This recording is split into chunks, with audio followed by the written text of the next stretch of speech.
Kalau kita salah faham objektif wasilah menyebabkan cara muamalah itulah. Contohnya, ni contoh-contoh dalam konteks disiplin tak datang wasilah tanpa uzur, lewat, sebenarnya boleh je, sepatutnya boleh je susun datang awal tapi lewat, keluar masuk atau main lewat tak minta izin. Ni contoh-contoh.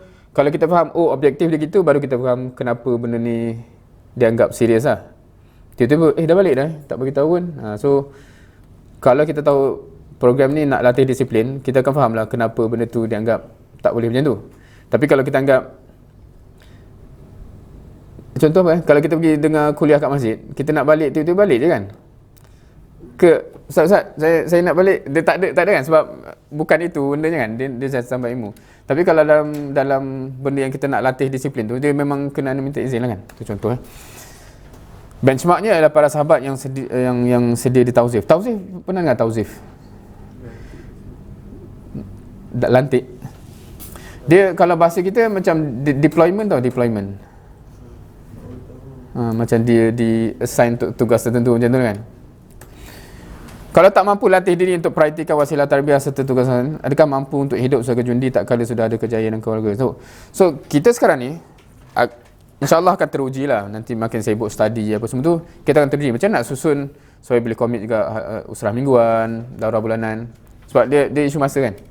Tapi kalau yang tu pun kita tak boleh nak manage, macam nak cerita masa ke depan lagi, bila career, family, lagi susah nak manage. So ini pelatihan awal so hopefully ready lah untuk dilatih begitu setengah student dia akan tanya macam ni tau, macam mana saya rasa macam sibuk macam-macam ni.